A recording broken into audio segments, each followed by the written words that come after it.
কলকাতা হাইকোর্টের দ্বারস্থ ক্যানিং পশ্চিমে তৃণমূল বিধায়ক পরেশরাম দাস একাধিক এফআইআর দায়ের হয়েছে তার নামে, কিন্তু কি কারণে তিনি আদালতে দ্বারস্থ হয়েছেন আরো বিস্তারিত জানাবেন প্রতিনিধি সৌভিক মজুমদার আমাদের সঙ্গে টেলিফোন লাইনে রয়েছেন। সৌভিক, দেখো, ক্যানিং পশ্চিমের বিধায়ক পরেশরাম দাস এবং বালির পরাজিত তৃণমূল কংগ্রেস প্রার্থী কৈলাস মিশ্র তারা দুজনেই কলকাতা হাইকোর্টের দ্বারস্থ হয়েছেন এবং তাদের বক্তব্য যে তাদের বিরুদ্ধে ইতিমধ্যে একাধিক যে এফআইআর দায়ের হয়েছে সেই সমস্ত এফআইআর থেকে তাদেরকে অব্যাহতি দেওয়া হোক এবং তার পাশাপাশি কলকাতা হাইকোর্টের তরফ থেকে রক্ষা কবচ দেওয়া হোক, এই আবেদন নিয়ে তারা কলকাতা হাইকোর্টে দ্বারস্থ হয়েছে। মাধুরী, ধন্যবাদ। সৌভিক, 7 কোটির বেশি মূল্যের সম্পত্তি কেনা হয়েছিল মাত্র 1,20,00,000 টাকায়। প্রমোটার পুলিশের মদতে এভাবেই ভয় দেখিয়ে জমি দখল করতেন বিশ্বজিৎ পোদ্দার ওরফে সোনা পাপ্পু। আদালতে এমনটাই দাবি করেছে এনফোর্সমেন্ট ডিরেক্টরেট। প্রমোটার পুলিশ এবং পার্সিকিউটর অর্থাৎ নির্যাতনকারী এই পিপিপি মডেলে চলত জমি দখলদারের সিন্ডিকেট। সোনা পাপ্পুকে আদালতে পেশ করে এমনই চাঞ্চল্যকর দাবি করল এনফোর্সমেন্ট ডিরেক্টরেট। কাঁকড়িয়ায় বোমাগুলি কাণ্ডে নাম জড়ানোর পর থেকেই বেপাত্তা ছিলেন বিশ্বজিৎ পোদ্দার ওরফে সোনা পাপ্পু। রাজ্যে পালাবদলের পর সোমবার তিনি নিজেই যান ইডি দপ্তরে। 9 ঘণ্টা জেরার পর তাঁকে গ্রেপ্তার করে কেন্দ্রীয় এজেন্সি। মঙ্গলবার বিধাননগর হাসপাতালে ঢোকার সময় সোনা পাপ্পুকে লক্ষ্য করে চোর স্লোগান দেন বিক্ষোভকারীরা।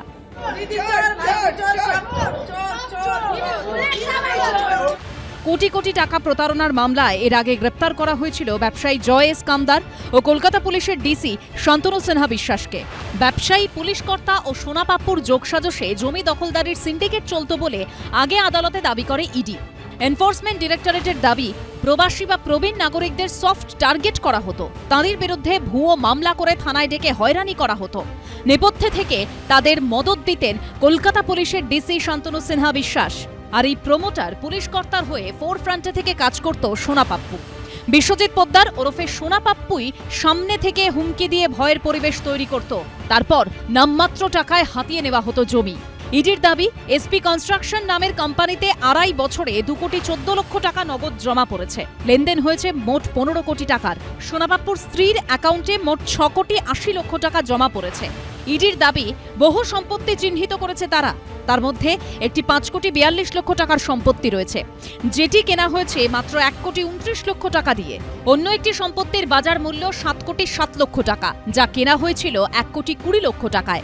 আদালতে এই দুটি সম্পত্তির তথ্য দিয়ে ইডির আইনজীবী বলেন, বোঝাই যাচ্ছে কিভাবে আতঙ্ক তৈরি করে জমি হাতানো হয়েছে। ইডির দাবি, সোনা পাপ্পুর বাড়িতে তল্লাশি চালিয়ে একটি রিভলভার উদ্ধার হয়েছিল, যার কোনো লাইসেন্স নেই। আগ্নেয়াস্ত্রটি ব্যবসায়ী জয় এস কামদারের সংস্থা থেকে কেনা হয়েছিল সোনা পাপ্পুর স্ত্রীর নামে। তার ঠিক 15 দিন পরই কাঁকুলিয়ার ঘটনা ঘটে বলে আদালতে জানিয়েছে ইডি। সোনা পাপ্পুর আইনজীবী সওয়াল করেন, আগ্নেয়াস্ত্র মানেই বেআইনি নয়, উদ্ধার হওয়া আগ্নেয়াস্ত্র নিয়ম মেনেই কেনা হয়েছে।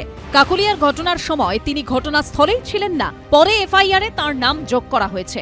প্রকাশ সিনহা, রঞ্জিত সাউ ও আবির দত্তর রিপোর্ট, এবিপি আনন্দ। 7ম বেতন কমিশনে নতুন বেতন কাঠামো ঘোষণার আগে সমতা আনতে হবে কেন্দ্র রাজ্য ডিএর মধ্যে। ন্যূনতম মূল বেতন হতে পারে বর্তমান ন্যূনতম মূল বেতনের দ্বিগুণ। বেতন বাড়তে পারে অনেকটাই। আর এ নিয়ে সরকারি কর্মচারীদের মধ্যে খুশির হাওয়া। নির্দিষ্ট সময়ে বকেয়া ডিএ মেটানো নিয়েও আশাবাদী তারা। শপথের পর সংকল্প পূরণ। সোমবার 7ম বেতন কমিশন গঠনে সবুজ সংকেত দিয়েছে রাজ্য মন্ত্রিসভা। মন্ত্রিসভার দ্বিতীয় বৈঠকে বড় সিদ্ধান্ত নিয়েছে শুভেন্দু অধিকারীর সরকার।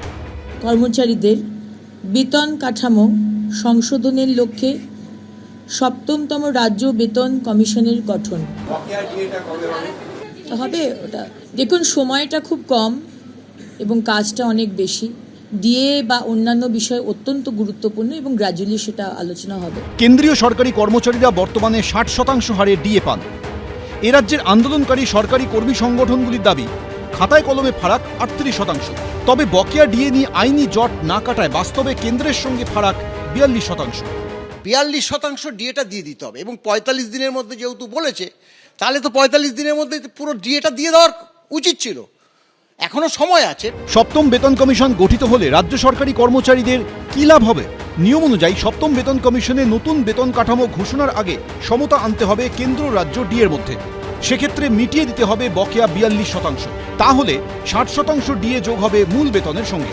ধরা যাক, কোনো রাজ্য সরকারি কর্মীর মূল বেতন 10,000 টাকা। মূল বেতনে 60% ডিএ মানে 6,000 টাকা, অর্থাৎ মোট মূল বেতন দাঁড়াবে 16,000 টাকা। মূল্যবৃদ্ধির কারণে পরবর্তী 10 বছরে সরকারি কর্মচারীদের জীবনযাপনের মান যাতে না পড়ে যায় তার জন্য দেওয়া হয় 20 থেকে 25% অতিরিক্ত টাকা। এক্ষেত্রে যদি 25% টাকা দেওয়া হয় তাহলে 16,000-এর 25% হয় 4,000 টাকা। সেক্ষেত্রে 20,000 টাকা দাঁড়াবে বেসিক পে। অর্থাৎ নতুন বেতন কমিশনে রাজ্য সরকারি কর্মীদের ন্যূনতম মূল বেতন হতে পারে বর্তমান ন্যূনতম মূল বেতনের দ্বিগুণ। রাজ্য সরকার বর্তমানে বেসিক পের ওপর 12% ঘর ভাড়া দেয়। 20,000-এর 12% হয় 2,400 টাকা। তাহলে মোট বেতন দাঁড়াবে 22,400 টাকা। নতুন পে কমিশন যে গঠন হয়েছে তাতে বিগত সরকার যে 15% আমাদের এইচআরে কেটে 12% করে দিয়েছিলেন, দ্রব্যমূল্য বৃদ্ধির কারণে সব কিছুর দাম বেড়েছে যেহেতু মানে এই যে এটাও এখন 20% করা হোক, এই দাবিটাই আমরা রাখবো। রাজ্য সরকার বর্তমানে কোনো শিক্ষা বা স্বাস্থ্য ভাতা দেয় না, কারণ সরকারি কর্মীরা স্বাস্থ্য বীমার আওতায় রয়েছেন। পাশাপাশি সরকারি স্কুলে পঠন পাঠন হয় বিনামূল্যে। বিধানসভা ভোটের আগে বিজেপির সংকল্পপত্রে প্রতিশ্রুতি দেওয়া হয়েছিল ক্ষমতায় এলে সপ্তম বেতন কমিশন বাস্তবায়িত করা হবে। 45 दिन के अंदर ही 7वें वेतन आयोग को लागू कर सभी कर्मचारियों का सम्मान करने का काम नई बनने वाली भारतीय जनता पार्टी की सरकार करे। রাজ্য দখল করার পর শপথ গ্রহণের 11 দিনের মাথায় সপ্তম পে কমিশন গঠনের সিদ্ধান্তের কথা ঘোষণা করেছে বিজেপি সরকার। দীপক ঘোষ, এবিপি আনন্দ, কলকাতা। মঙ্গলবার রাত 12টা থেকে ধর্মঘটে ওষুধ বিক্রেতারা। ঘোষণা the all India organisation of chemist and ড্রাগিস্টের। তবে বাংলায় ধর্মঘট হবে 12 ঘন্টার। খোলা থাকবে হাসপাতালের পাশে থাকা ওষুধের দোকানগুলি। বাড়ির খুদে বা প্রবীণ সদস্যের জরুরি ওষুধ কি শেষ? ভাবছেন বুধবার সকালে বেরিয়ে কিনে নেবেন? তাহলে সমস্যায় পড়তে হবে, কারণ মঙ্গলবার রাত 12টা থেকে 24 ঘন্টার জন্য বন্ধ থাকবে ওষুধের দোকান।